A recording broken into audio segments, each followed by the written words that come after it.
It's 8:30. Good morning, I'm Ian Crouch with Hunter News. Labor is accusing the Baird government of being asleep at the wheel in the wake of the latest jobless figures in the Hunter. Massive retrenchments in the mining and manufacturing sectors has seen the Hunter's unemployment rate rise by 1.3% in the past month to 8%, compared to 2.3% a year ago, while in Newcastle and Lake Macquarie, the jobless rate went up by 0.7 to 8.8%. Labor candidate for Newcastle, Tim Crackenthorpe, says the government needs to support workers in the region. And this government putting its contracts out for buses, ships, for trains to not only Queensland but overseas. And we've also got the submarine contract that looks like it's going overseas as well. So this government needs to put some more focus on getting those contracts and future contracts for people of Newcastle and the Hunter. The University of Newcastle is defending its plan to provide only 5 car spots for nearly 5,000 staff and students at its inner-city campus. It's feared there'll be parking chaos in the CBD when the campus opens, prompting calls for a parking station to be built. However, the university says the idea is to stop people relying so much on their cars.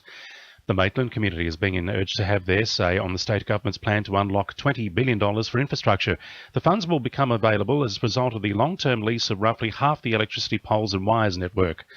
Maitland MP Robin Parker says the government is going to the state election with the key funding strategy. It's really important that this is it's funding that is for the whole community, for all of the Hunter region and New South Wales, and we really need to untap the ideas that people and businesses have got in our community. They're the key stakeholders, so we're asking for submissions on investment priorities. Port Stephens residents can expect to see smoke in the area today, with a major hazard reduction burn being carried out in the Medowie State Conservation Area. The National Parks and Wildlife Service and the RFS are taking advantage of the good weather to reduce the fuel load.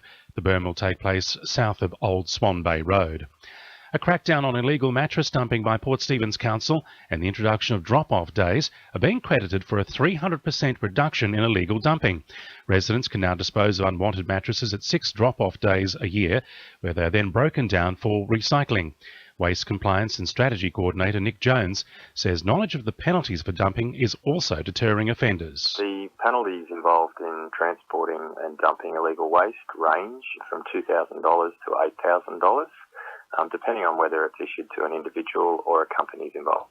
As we head into the warmer months, it's back to work for Newcastle and Lake Macquarie lifeguards. The beach patrols are resuming this weekend from Catherine Hill Bay to Nobbies and across Port Stephens. The start of the surf life-saving season is being marked with a raising of the red and yellow flag ceremony this morning on Newcastle Beach. Now with sport, Belinda De La Ceres. The Newcastle Knights National Youth Competition squad believes it could have the edge in tomorrow's elimination semi against two-time champs the Warriors.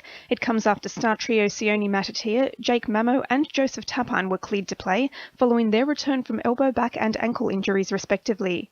Meanwhile, the Knights have appointed former club great Michael Hagan to the newly created role of Director of Football.